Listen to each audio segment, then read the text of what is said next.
There's true magic that happens when you get sick of the BS story you're telling yourself. Friends, today's topic is about ruminating thoughts.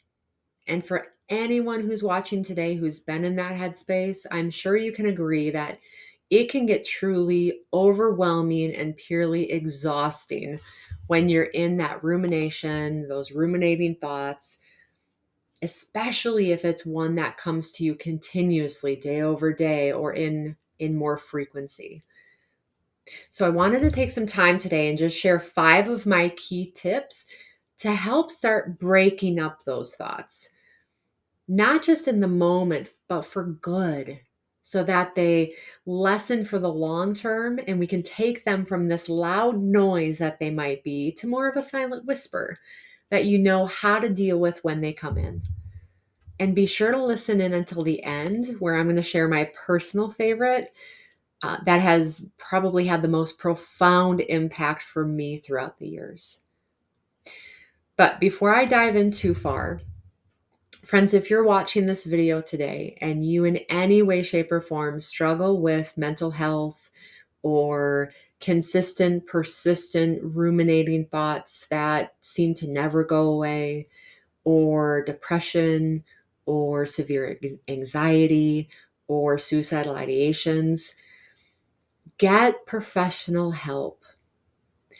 I can tell you, as someone who has walked the walk and who has completely shifted my inner conversation, there are so many tools that you can put in play when you learn about them. And there's so many tools that you can put in play that can completely shift who you are and how you show up in the way that you want to show up.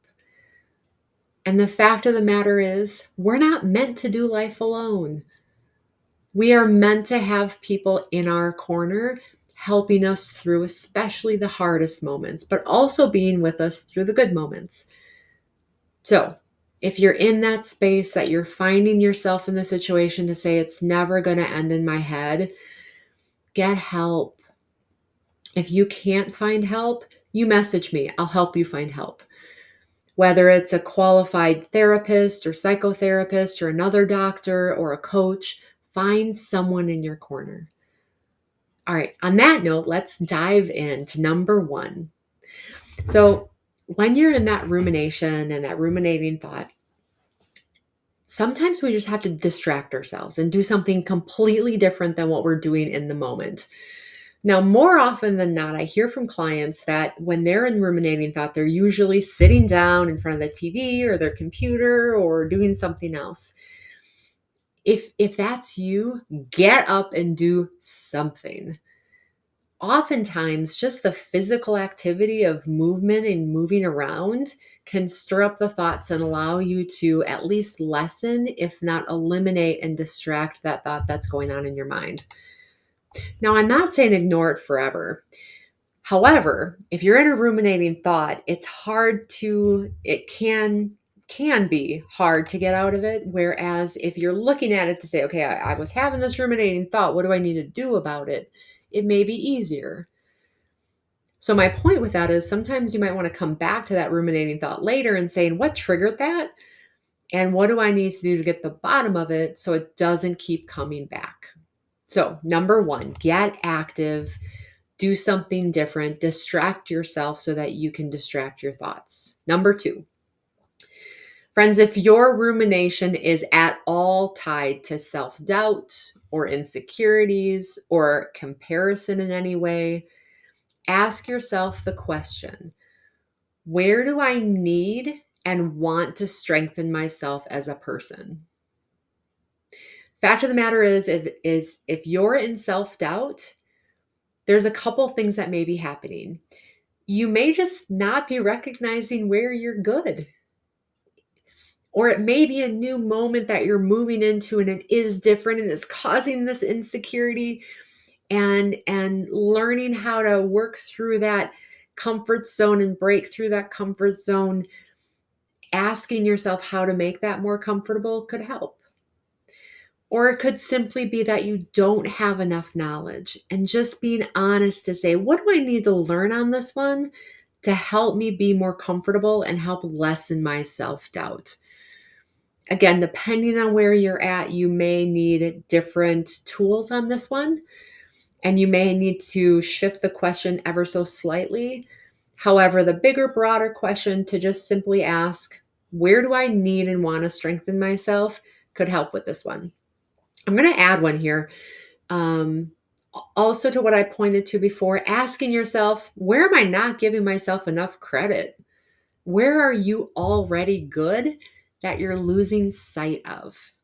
And acknowledge yourself. Let yourself be proud of what you've already accomplished.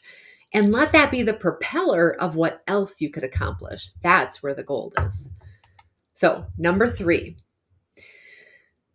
it may be time to just prove your thoughts wrong. When those ruminating thoughts are coming in, ask yourself the question, what else could be true here? Is this even true? Have I ever proved this wrong?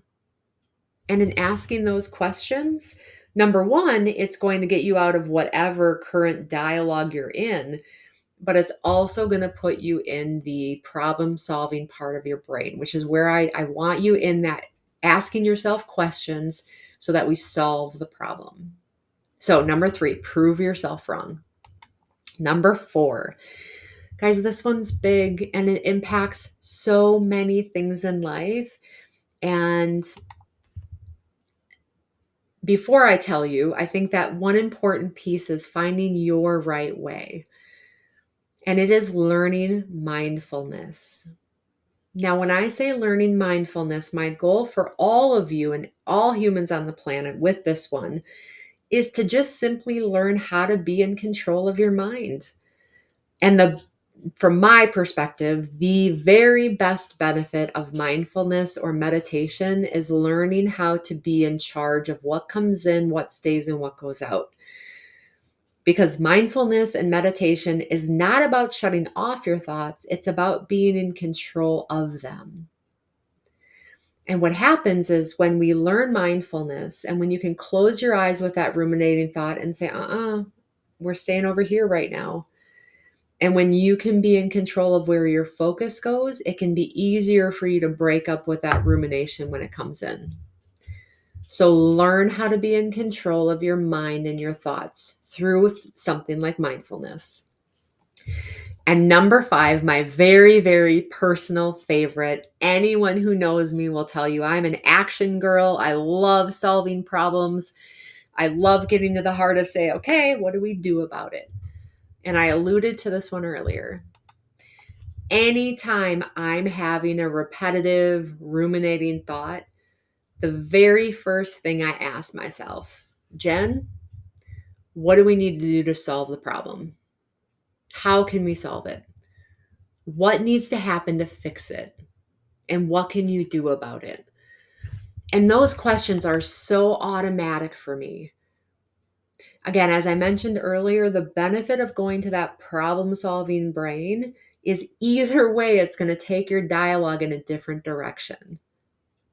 So, number 5, my favorite is work on solving the problem of the conversation in your head.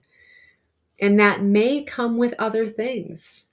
When you ask yourself the question, what problem needs to be solved here? You may find that you answer, I have to improve communication with my partner, or I have to have this tough conversation, or whatever other things need to be done. And then start doing that thing so that that ruminating thought is no longer a problem because you've solved the actual root of why it keeps showing up. So, ruminating thoughts, guys, you do not have to stay in that space.